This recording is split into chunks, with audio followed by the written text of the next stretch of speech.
Shenzhen is called the Silicon Valley of China, and in many ways the comparison is accurate. There are lots of large tech companies here like Huawei, DJI, BYD and so on. But having just recently been to Silicon Valley, I would say it feels very different. Like Silicon Valley essentially is one large suburb where you see like people behind their laptops in coffee shops, starting startups, meeting investors. I would say Shenzhen has more of a vibe of Dubai. It's very modern, it has skyscrapers everywhere, it's sunny, it's by the water. So I would say probably you could compare if Dubai and Silicon Valley had a baby, then Shenzhen would come out.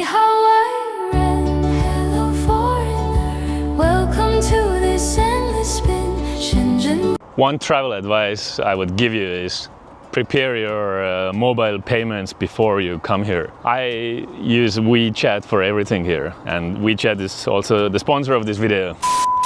Just kidding, I wish they were sponsoring this video. There is no cash or credit cards used anywhere here, and most places wouldn't even accept it.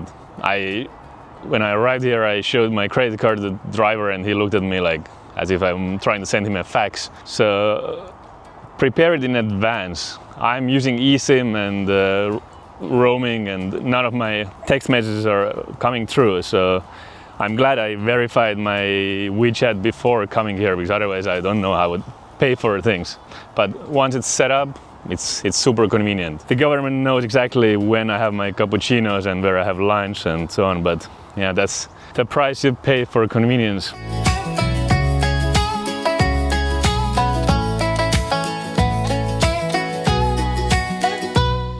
I've never seen a big city as quiet as Shenzhen. And the main reason for it is because almost all the vehicles here are electric. So EV adoption in China is huge, and since this is the tech hub where most of those EV producers are headquartered, I think like nobody is driving an internal combustion engine here, which means that you could walk by the busy highway and there would be almost no noise at all. Like the only sound you would hear is the tire sounds, but that's it. It's very quiet, it's very pleasant. I wish the rest of the world would follow along faster.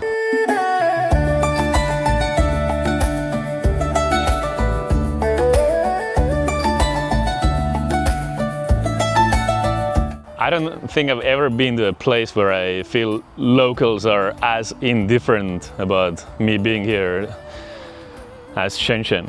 Like literally I could walk on the street and not a single person would pay any attention to me. So nobody smiles, nobody tries to flirt, nobody asks me where I'm from or whether I like their local food, like nothing. Which in a way is liberating, like you can just do your own thing and nobody bothers you.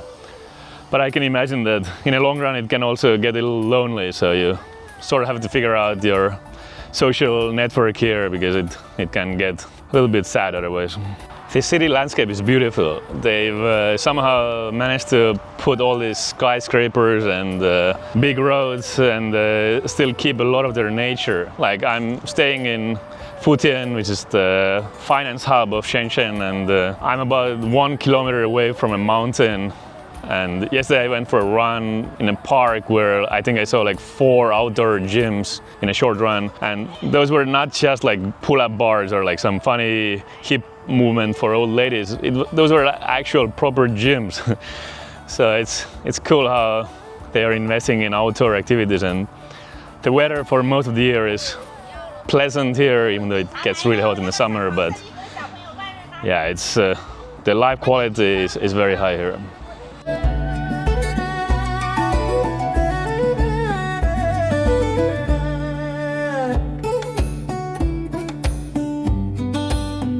I thought because Shenzhen is right next to Hong Kong, a lot of people would speak English, or at least like basic level of English. But honestly, outside of my hotel and meetings, I haven't met anybody who can speak one word of English. Like not even hello, thank you, yes, no, nothing. And I guess it's fine, it's their country, they can speak whatever language they want, and it's my job to figure out how to talk to them. But this constant use of translator app to ask for like more water or anything, it gets tiring over time. So if you plan to move here, then be ready to learn Chinese, because that's the only way to get by here.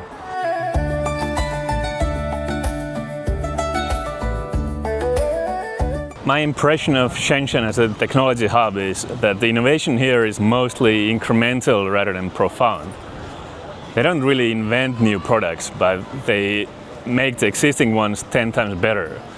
For example, next to me there's a Huawei store which looks literally like Apple and Tesla stores merged. The products are very high quality, they look beautiful, but there is something so similar about them. So I think what the Chinese are doing is they use their decades of experience of mass production and just take whatever is the best product in the category and make it 10 times better.